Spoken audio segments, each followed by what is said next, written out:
यही भूल जाती हूँ मैं। पता लगता है पूरा वीडियो शूट कर लिया और एक ही कान में पहना हुआ है ईयरिंग और एक में पहना हुआ ही नहीं है। Okay. Before I tell you the hobbies, watch this video. धा धा ते ते धा धा धा धा ते ते धा धा धा धा ते ते धा धा धा धा धा। जब भी हम कोई नया स्किल सीखते हैं उसको एफर्टलेस दिखाने में बहुत एफर्ट जाते हैं। आपको याद है हमारी मम्मी, स्पेसिफिकली हमारी जो जनरेशन की मदर्स हैं उनमें से बहुत सारी ऐसी मदर्स हैं जो वर्किंग भी थी, जैसे मेरी मम्मी वर्किंग थी। उसके बावजूद भी वो पता नहीं कैसे हमारे कपड़े स्टिच करने के लिए, घर की चीजें स्टिच करने के लिए, कढ़ाई बुनाई के लिए, मंगोड़ी तोड़ने के लिए, मेरी मम्मी तो पेंटिंग करने के लिए भी टाइम निकाल लेती थी। कैसे पॉसिबल हो पाता था ये? क्योंकि उस वक्त ना हमसे जो पहले वाली जनरेशन थी, या फिर अपना ही टाइम याद कीजिए जब हमारी गर्मियों की छुट्टियां होती थी, हमारी जनरेशन ना छोटी छोटी चीजों में बड़ी बड़ी खुशियां ढूंढती थी। एक टाइम था जब हमारी हॉबीज हुआ करती थी। मुझे आज भी याद है कि मैं बहुत छोटी थी और मुझसे किसी ने पूछा था कि oh so you go to English medium school, very nice, what is your name and what are your hobbies? And I was so young that I did not understand the meaning of hobby. Then I went back and I asked my mom that what is the meaning of hobby? She said, "Are whatever the thing that brings you happiness, that's called hobby." Obviously, मुझे बताने की जरूरत नहीं है कि मेरे लिए hobby बचपन से रही है dance. Dance was my first language. And कब डांस से स्टेज, स्टेज से कॉन्फिडेंस, और कॉन्फिडेंस ने मुझे रेडियो तक पहुंचाया, और फिर रेडियो ने टीवी, और फिर टीवी ने फाइनली मुझे ये कंटेंट क्रिएशन का एक कंप्लीट पैकेज बनाया। आज अगर हम देखेंगे तो हम भी वही जनरेशन हो गए हैं जो हम अपने टीनेज बच्चों को बोलते हैं। मोस्टली जितने भी पेरेंट्स जो 40s में हैं, उनके टीनेज बच्चे हैं या फिर बड़ा बच्चा टीनेज में होगा, वो इस बात से काफी परेशान रहते हैं कि उनके बच्चे जो हैं पूरे टाइम फोन में रहते हैं।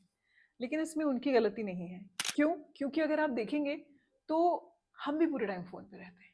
ये और बात है कि 10 में से 5 बार हम फोन पे या तो सामान ऑर्डर कर रहे होते हैं, या कोई ऑफिस का काम कर रहे होते हैं, किसी को जरूरी रिप्लाई कर रहे होते हैं। लेकिन बच्चों के लिए वो 10 से 10 बार हम उन्हें फोन पे ही दिखाई देते हैं। Why is there is a slow death of hobbies happening? आज अगर लोगों की कुल मिला के एक ही हॉबी और वो है ट्रैवल करना। ट्रैवल भी इसलिए क्योंकि उससे वो अपनी फोटोग्राफ्स क्लिक कर सकते हैं, इंस्टाग्राम पर पोस्ट कर सकते हैं, और उससे क्या मिलता है? Instant dopamine. ये जो इंस्टेंट डोपामिन है ना, this is the root cause of slow death of hobbies. हम जब फोन स्क्रॉल करते हैं इंस्टेंट हैप्पीनेस मिलती है। एक रील देखी, हम हंस दिए, वो रील को हमने किसी और से शेयर कर दिया। आप खुद सोच के बताइए कि आज आपने कितनी रील्स देखी, कितने लोगों के साथ शेयर की, उनमें से कोई सी भी एक रील जो आपको याद हो? इंस्टेंट डोपामीन ना लैपटॉप के उस रैम की तरह होता है। रैम और रोम याद है आपको?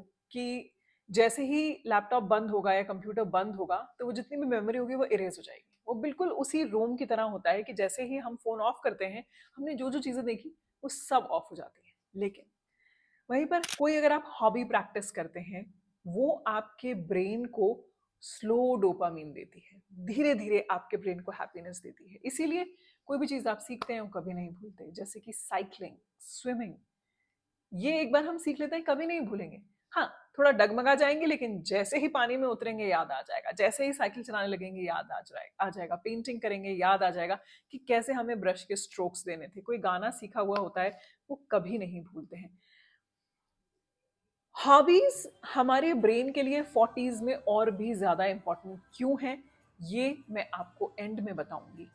लेकिन उससे पहले एक छोटी सी बात जो मैंने अपने पिछले वीडियोस में भी बार बार कही है कि हमारा ब्रेन हमें इंटेलिजेंट बनाने के लिए नहीं बनाया गया है। हमारा ब्रेन हमें कंफर्ट जोन में रखकर प्रोटेक्ट करने के लिए बनाया गया है। इसीलिए आप देखिएगा, जब भी आपको एक नया स्किल सीखना शुरू करते हैं, वो खासकर कोई हॉबी होती है, तो अक्सर आपका ब्रेन जो है आपको ये सिग्नल देता है कि ये अनकंफर्टेबल जोन है और वापस तुम्हें कंफर्ट जोन में जाना है। इसीलिए हम अक्सर जिम में कंसिस्टेंट नहीं रह पाते हैं, फिटनेस रूटीन में कंसिस्टेंट नहीं रह पाते हैं, हॉबीज कंसिस्टेंटली नहीं कर पाते हैं। एक ट्रैवल एक ऐसी चीज है जो लोगों को लगता है कि वो उनकी हॉबी है, but travel is not hobby. ये एक ऐसी हॉबी है जो आपको सिर्फ इंस्टेंट डोपामीन देती है, क्योंकि हम ट्रैवल जिस तरीके से करते हैं, हम एक टूरिस्ट की तरह ट्रैवल करते हैं। अगर आप एक ट्रैवलर की तरह ट्रैवल करेंगे तो मैं आपसे श्योरिटी के साथ कह सकती हूँ that you would not like to travel. Anyway, आज के वीडियो में मुद्दे की बात पे आते हैं कि कौन सी ऐसी हॉबीज हैं जो आपको ट्राई करनी चाहिए और उनसे क्या बेनिफिट आपको मिलेगा। हॉबीज एक ऐसी चीज है जिससे जरूरी नहीं है कि आप उससे पैसा ही कमाएं। अगर कमा लेते हैं अच्छी बात है, लेकिन मैं पर्सनली ये रिकमेंड करूंगी कि हॉबी को ना अपने तक रखना चाहिए, something very secretive, something for you. इसलिए आप नोटिस करिएगा, कथक में मैं कभी भी ऐसे कोई बहुत बड़े वीडियोस नहीं डालती हूँ, छुटपुट अपने रियाज वगैरह डालती हूँ जिनसे कि आपको इंस्पिरेशन मिले, मोटिवेशन मिले, लेकिन मैं कभी उससे पैसा बनाने की कोशिश नहीं करती हूँ। You know why? क्योंकि जिस चीज से आप पैसा बनाने की कोशिश करते हैं उसको फिर आप इंजॉय करना बंद कर देते हैं, और बहुत मुश्किल होता है अपने पैशन को, अपनी हॉबी को एज अ जॉब रखते हुए उसे इंजॉय करना। Because the moment you switch your hobby to your job is going to be exhaustive, क्योंकि वहां पे प्रेशर आ जाता है, कंपटीशन आ जाता है, नंबर्स आ जाते हैं। तो हॉबीज को ना अगर कुल मिला के कुछ कैटेगरीज में डिवाइड करेंगे तो एक होती है क्रिएटिव हॉबीज। जैसे क्रिएटिव हॉबी हुई ऑब्वियसली पेंटिंग हुई, डांसिंग हुआ, ऐसी जितनी भी चीजें जहां पर आप कुछ नया चीज क्रिएट कर रहे हैं, कंटेंट क्रिएशन भी उसी का हिस्सा होता है। बहुत लोगों को मैंने कहते हुए सुना है कि अरे हम तो बिल्कुल भी क्रिएटिव नहीं है। Everybody is creative on this planet. You just need to activate the creative side of your brain. That's it. हर कोई क्रिएटिव है इस दुनिया में। तो क्रिएटिविटी से रिलेटेड कोई सी भी हॉबी ऐसी ऐसी हो जो आपको कुछ नया सृजन करने में मदद करे, ऐसी कोई हॉबी आप जरूर से ले सकते हैं। मेरे लिए जैसे ऑब्वियसली मैं डांस करती हूँ, कथक करती हूँ। Every time I learn something new, I create something new. दूसरी हॉबी ऐसी आती हैं जो कि इंटेलेक्चुअल होती हैं, यानी कि जो आपके स्किल को अपग्रेड करती हैं, आपकी पर्सनालिटी में एक नई चीज ऐड करती हैं, जैसे नई लैंग्वेज सीखना या फिर बुक्स पढ़ना। Travel also comes in intellectual, लेकिन ट्रैवलिंग में अगर आप ऐसे ट्रैवल कर रहे हैं कि बस गए, आपने कोई सनसेट देखा, सनराइज देखा, कुछ फोटो क्लिक की, they are not adding anything. अगर आप किसी सिटी में जा रहे हैं, ट्राई एंड नो कि वहाँ का लोकल क्विजीन क्या है, उस क्विजीन में क्या डलता है, उसके क्या इंग्रेडिएंट्स हैं, लोकल लैंग्वेज क्या है, लोकल कपड़े क्या हैं, कल्चर क्या है। वो चीजें आपको इंटेलेक्चुअल बनाएंगी कि so that next time when you are having a conversation with somebody, you can give a reference that, oh, I went to that city and you know what, in that city I saw that monument and that monument depicts something like this. Then it makes you intellectual. Language सीखना हुआ, coding सीखना हुआ, AI के इतने सारे tools आजकल हैं, ये सब सीखना हुआ, these all will add to your intellect. और इससे आपके ब्रेन को एक स्लो डोपामिन मिलता है, और जब आपके ब्रेन को स्लो डोपामिन मिलता है तो आपका फोकस, आपका कंसंट्रेशन भी अच्छा होता है। The third set of hobbies are wellbeing. बताने की बात ही नहीं है कि कोई सी भी फिटनेस को लेकर आप अपना रूटीन रखते हैं, जिम में स्ट्रेंथ ट्रेनिंग हुई, पिलाटेस हुआ, योगा हुआ, या फिर जर्नलिंग हुआ, जर्नल करना हुआ, ऐसी जितनी भी चीजें होती हैं ये सब वेल बीइंग में आती हैं। मैं शायद उन लकी लोगों में से हूँ, मैं हमेशा बोलती हूँ that I am God's favourite child, कि मेरी हॉबी जो मैंने चुनी वो है, मैंने क्या चुनी, मतलब जो हॉबी मुझे भगवान ने कहा कि इसका इंटरेस्ट आएगा वो है डांस, और डांस में मैंने चुना Kathak. And I should see Kathak is creative also, Kathak is also intellectual because it is adding a skill. Kathak also adds a well-being for me, क्योंकि कथक आपके सारे चक्रों पे काम करता है, जितने भी बॉडी के 7 चक्रास हैं उन पे काम करता है, तो it acts as a well being for me. चौथी जो हॉबी आती है वो होती है connection, you connecting with another human being. अगर आपको एक एग्जांपल के तौर पे दूं, बैंगलोर जैसे शहर में कई सारे ऐसे लोग हैं जो अपने घर पर वीकेंड पर कुछ 5-6 स्ट्रेंजर्स को इनवाइट करते हैं और it's called a supper club, और वो उनके लिए 5 कोर्स 7 कोर्स मील प्रिपेयर करते हैं। ऐसी कोई सी भी हॉबी जो आपको दूसरे इंसान से कनेक्ट कर रही है, that is called connection. In my case, I have started the community called In Her 40s, जहाँ पे I try and do offline meets, and online I'm trying to connect with women of majorly in 40s, but if you're in your 30s and in your 50s and your 60s, you're most welcome to connect. In Her 40s में अगर आप बेंगलुरु में हैं तो आप मुझसे connect हो सकते हैं। इन हर 40s की जो व्हाट्सएप चैनल है, कम्युनिटी चैनल है, उसका लिंक मैंने नीचे ऐड कर दिया है, उसमें ज्वाइन करके आप मुझे डीएम कर सकते हैं, नंबर भी मैंने नीचे ऐड किया हुआ है।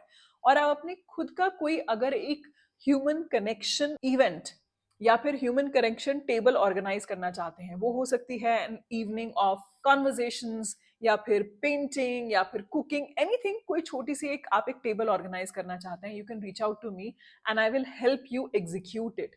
अगर आप बैंगलोर में अवेलेबल हैं, I am trying to expand it to across India, but that is going to take time.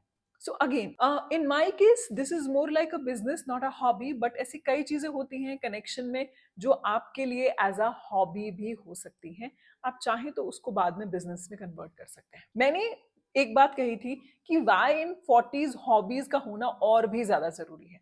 Number 1, you set an example to your teenagers कि कैसे ब्रेन को स्लो डोपामीन दिया जाए और बिना फोन के, बिना स्क्रीन के खुद में एक आनंद की प्राप्ति की जाए। देखिए, जितनी भी चीजें होती है ना जो हम आउटसाइड वर्ल्ड में होती हैं, उसमें एक तो होता है मनोरंजन और एक होता है आत्मरंजन, यानी कि अपने इनर पीस के लिए आप जो चीज कर रहे हैं, हॉबी उसमें आती है। सबसे पहला तो आप अपने टीनेजर के लिए एक एग्जाम्पल सेट कर रहे हैं। दूसरी चीज, 40 के बाद आपका ब्रेन डिजेनरेट होने लगता है, और ये सबको बात पता है। I am not a doctor और I am not an expert, but ये सबको बात पता है कि आप जब अपने ब्रेन में किसी नए स्किल के लिए उस पर जोर देते हैं तो it becomes like an exercise for your brain. Any hobby that you practice, it is like a muscular exercise for your brain. When you learn something new, you take slow dopamine. Slow dopamine is basically something जो आपके साथ लंबे वक्त तक रहता है। देखिए, अगर अपने दिमाग को शांत रखना है और खुश रखना है तो उसके लिए बॉडी को एग्जॉस्ट करना होगा, और बॉडी को एग्जॉस्ट करने के लिए कोई ना कोई हॉबी होना जरूरी है। आप वेलबींग और क्रिएटिविटी दोनों के कॉम्बिनेशन की हॉबी रख सकते हैं, वेलबींग और इंटेलेक्चुअल दोनों की कॉम्बिनेशन की हॉबी रख सकते हैं, लेकिन इसके लिए आपको थोड़ा सा वक्त जरूर निकालना होगा। Because due to the instant dopamine, that is the fast dopamine, there is a slow death of hobbies happening, and ultimately it's the slow death of your brain that is happening. अगर आपको ये video पसंद आया है तो let me tell you कि दुनिया में जो सबसे मुश्किल चीज होती है वो होता है किसी चीज की शुरुआत करना, और जो उससे भी ज्यादा मुश्किल चीज होती है ना, the second difficult thing is to keep the consistency on. जब आप कोई नई हॉबी लेते हैं तो उसके बाद जरूर से मेरा ये वीडियो कंसिस्टेंसी पे देखिएगा, which will help you understand कि नई चीज शुरू करना मुश्किल है, लेकिन उसको बनाए रखना, उसकी कंसिस्टेंसी बनाए रखना और भी ज्यादा मुश्किल है। This video will help you. Also every time you watch my video, try and leave in the comment section कि कौन सी ऐसी हॉबी थी जो बचपन में आपको पसंद थी, आप उसे कैसे अपग्रेड कर सकते हैं। I would love to know कि कौन सी हॉबी इस वीडियो को देखने के बाद में you will try and start and put it in practice. और जरूरी नहीं है कि हॉबी प्रैक्टिस करने के बाद डे 1 से आप उसे सोशल मीडिया पे पोस्ट करने लग जाएं। मैंने एक बहुत इंपॉर्टेंट बात कही थी, हॉबीज को अपने तक रखिए। अगर आप चाहें तो आप मोबाइल पे रिकॉर्ड करके रखिए। मैं भी अपने कथक के बहुत से वीडियोस मोबाइल पे रिकॉर्ड करके रखती हूँ। 10 वीडियो रिकॉर्ड करती हूँ, उसमें से कोई एक पोस्ट करती हूँ। पता है क्यों? क्योंकि वो 10 वीडियो सिर्फ मेरे सेल्फ इंप्रूवमेंट को देखने के लिए होते हैं, लोगों को दिखाने के लिए नहीं होते। हॉबी कम जरिया होना चाहिए to express yourself, not to be seen. तो इसका डिफरेंस जब आप समझेंगे तो आप अपनी हॉबीज को बहुत एंजॉय करने लग जाएंगे।